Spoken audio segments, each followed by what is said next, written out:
We're going to briefly review the Alteryx Designer interface and take a look at the tool palette, some of the tools, how to get help, and how to configure your own toolbar. I encourage you to go ahead and open up Designer and explore with me. As a quick review, recall that we have the canvas where we can drag and drop the tools.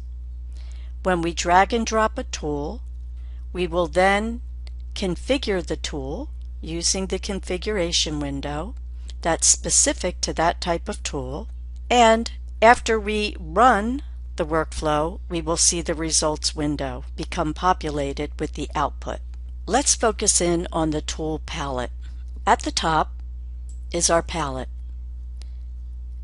The first palette ribbon shows us our favorites. You can change this to suit your needs, but these are the most popular tools used initially, so they're set up for you. But you can add to or remove any of the tools from this by selecting or deselecting. I'm going to deselect the Python, and that will now no longer show up on my favorites toolbar.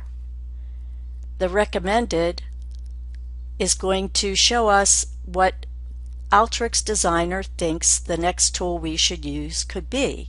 Because we have an empty palette, it is showing us the two inputs for input data, where we could open a file or a connection, or text input.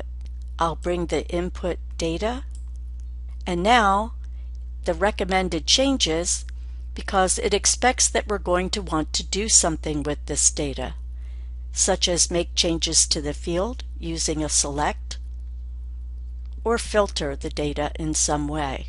Let's go back to the palette and continue on. We see the different categories of tools: input, output, preparation, join, parse, transform, documentation. Yours may or may not have machine learning depending on the way you installed and what you installed.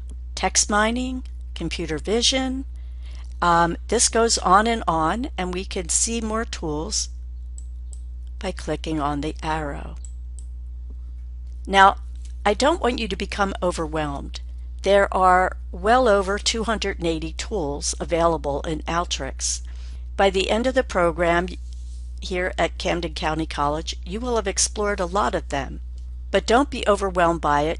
Just be aware that this is a powerful data science tool with a lot of capabilities. Let's go back to our favorites and notice that it has been updated and my Python tool is no longer on favorites because I removed the star. As you practice and work through workflows in Alteryx, you will find that certain tools are your favorites and you'll want to add them. One that I have added to my favorites is the tool container.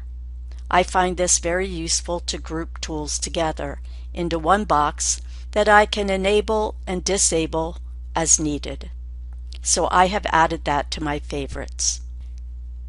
Again, note the recommended will change as we add tools to our workflow. We can add and remove tools by clicking the gear at the right end of the tool palette. Let's explore this a bit. I have unchecked in database, reporting, and spatial. You likely have those checked. To demonstrate this, I'm going to uncheck interface, data investigation, and recheck reporting. So now the reporting palette should show up, but not the interface or the data investigation. It doesn't mean they're gone, it just means they're not taking up valuable space on the palette. Say OK. On my palette now, we see interface has shown up, the database is not here because we removed it, and the spatial is not here because we removed it. However, we can re-add them to the palette as needed. Here is our search bar where we can search for tools. For an example, I'll type input. There are three sections to this. The tools that we see listed here that correspond to input. You can drag any of these tools to the canvas straight from the search. If I drag a map input, I get a red exclamation point because this is indicating that we did not add any data from our original input tool. It's alerting us to set up a connection to get the input data. Now notice the map. That's already has input, so that is showing up, and we can see a picture of the map to the left in the configuration tool. I'm going to delete that by hitting the keyboard delete key, and now I just have my original input. When I click back on the search bar, we see the other two sections. The help section. This links to the help documentation that we saw available in Community, and the Community section provides the resources found on Community. So we could directly ask the community a question. Keep in mind there's lots of help available to you. As you're working on the tool, even in the configuration window, we have a little help button. This will link us to the workflow configuration to give us more information regarding and configuring a workflow. If you get lost or if you're a little unsure, there's plenty of ways to get help. Search in the input box, use the help button on the configuration, and each one of our tools has its own little help with a description of the purpose of the tool and how to open an example for that tool. This will open a workflow with examples of how to use the particular tool you selected. These are runnable workflows with provided sample data. Just to demonstrate that, I will run it. It built an input. This is a text input. We could take a look at what that has. 8 different fields, 6 records. It's a small data set. And then our write shows that we could write to CSV, a YXDB.